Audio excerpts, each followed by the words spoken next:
For reasoning to get 35 marks in preliminary exam. अगर हम reasoning section की बात करें तो रीजनिंग सेक्शन में जो सबसे ज़्यादा वेटेज होता है वो है पजल्स एंड सिटिंग अरेंजमेंट का। इसके एग्ज़ाम में 2 से 3 या फिर किसी शिफ्ट में 3 से 4 भी पजल्स जो है आपको पूछी जाएंगी। ठीक है, उसके बाद जो है ये सारे टॉपिक जो है inequality, syllogisms, blood relation, direction, order and ranking, alphabetical series, ये सारे टॉपिक आपको पूछे जाएंगे। बट आपका जो मेन फोकस है वो है पजल्स एंड सिटिंग अरेंजमेंट। ठीक है, बिकॉज इसका जो वेटेज है मार्क्स का वो 15 to 20 या फिर कभी कोई 25 भी हो सकता है। इसलिए आपको सबसे ज़्यादा जो ध्यान में रखना है वो है ये topic puzzles and sitting arrangement का, बिकॉज ये एक गेम चेंजर है। अगर आप बिना puzzle and sitting arrangement solve के एग्ज़ाम में चले जाएंगे तो आपको जो प्री एग्ज़ाम है वो निकल सकता है इसकी गारंटी नहीं है। इसलिए आपको सबसे ज़्यादा जो वेटेज है वो पजल्स एंड सिटिंग अरेंजमेंट पे देना है। अगर आप बिगिनर लेवल पे हो तो आप कैसे पजल सॉल्व करेंगे? आप सबसे पहले जो है वो सिंगल वेरिएबल पजल्स जो होती है, जैसे वो जो एक पजल्स क्लर्क लेवल पे पूछी जाती है, वो पजल्स आपको सबसे पहले उठाना है और उसकी प्रैक्टिस करना स्टार्ट कर देना है। ठीक है, डेली आपको हर एक वेरिएबल का एक पजल उठाना है। जैसे आज सर्कुलर उठाए, उसके बाद ट्रायंगुलर, उसके बाद square base, month base puzzle, और उसके साथ ही importantly uncertain number of puzzle. ठीक है, जो इसमें अनसर्टन नंबर होते हैं वो पज़ल आपको डेली एक सॉल्व करना है। बिकॉज आजकल जो पेपर है उसमें अनसर्टन नंबर वाले जो पज़ल है वो एक मिनिमम आता ही आता है।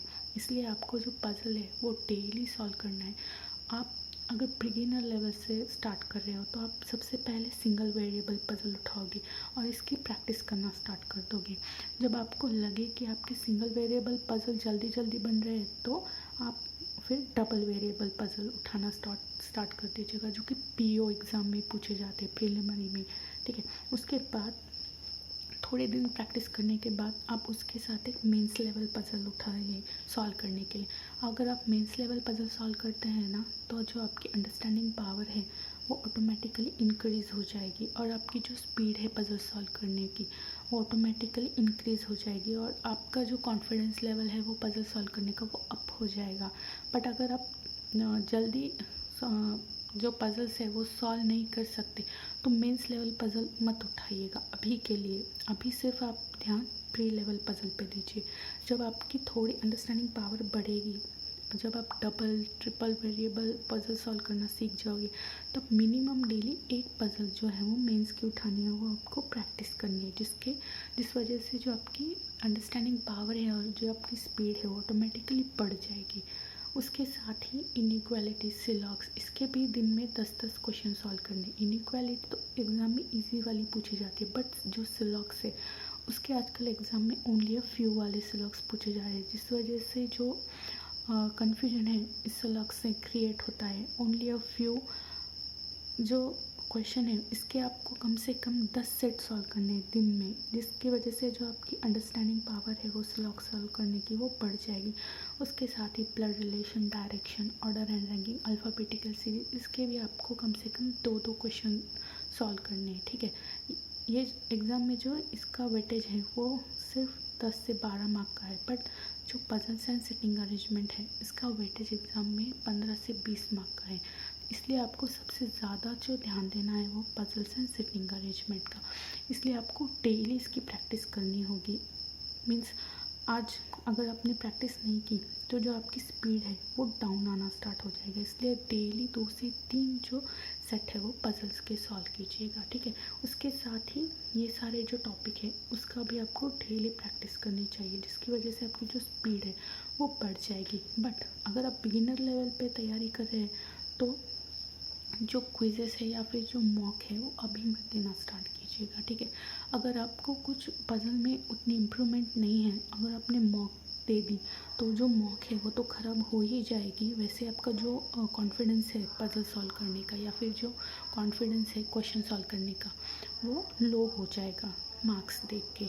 जब आपको लगे कि आपकी स्पीड बढ़ रही है, आप पज़ल सॉल्व कर रहे हो अच्छे से अच्छे मिनिमम टाइम में पज़ल सॉल्व कर रहे हो, तब आप मॉक देना स्टार्ट कर दीजिएगा। अगर आपने तब मॉक देना स्टार्ट कर दिया ना तो आपका जो कॉन्फिडेंस है वो थोड़ा अप होगा। डाउन नहीं जाएगा, कॉन्फिडेंस बढ़ जाएगा, बिकॉज आपको जो पजल्स है और जो सारे टॉपिक है उसमें स्पीड बढ़ रही है आपकी, ठीक है। तो जो आपको डेली टारगेट सेट करना है वो है 2 से 3 सेट ऑफ पजल, उसके साथ ही 10 क्वेश्चन इनइक्वालिटी के, 10 क्वेश्चन सिलॉक्स के, 1 से 2 क्वेश्चन जो है वो ब्लड रिलेशन से, 2 से 3 क्वेश्चन डायरेक्शन के, बिकॉज डायरेक्शन कभी कभी कंफ्यूज हो सकता है, इसलिए आपको इसके 2 से 3 क्वेश्चन सॉल्व करने हैं। ऑर्डर एंड रैंकिंग आप डिपेंड कर सकते, 1 या 2 आपकी मर्ज़ी से आप सॉल्व कर सकते हो। जो अल्फ़ाबेटिकल सीरीज़ है ये मेनली 2 टाइप की पूछी जाती है, एक जो है वो सीरीज़ में दी जाएगी, उसमें सिंबल्स, लेटर्स एंड नंबर्स दिए जाएंगे, और एक जो अल्फ़ाबेटिकल सीरीज़ है वो वर्ड्स में पूछे जाएंगे, जैसे 3 या 4 वर्ड का एक कंबाइन आपको लेटर कंबाइन वर्ड दे दिया जाएगा और आपको पूछा जाएगा उसके ऊपर क्वेश्चंस, ठीक है। इसलिए आपको डेली इन सारे क्वेश्चन आपको डेली के डेली सॉल्व करने हैं। अगर आपने ये प्लान भी 10 दिनों के लिए भी फॉलो कर लिया ना, तो जो आपकी स्पीड है वो ऑटोमेटिकली इंक्रीज़ हो जाएगी, और जो आपका कॉन्फिडेंस है रीजनिंग सॉल्व करने में वो अब चला जाएगा, ठीक है। तो आप सॉल्व करके देखिएगा। आई होप आपको ये स्ट्रैटेजी अच्छी लगी हो।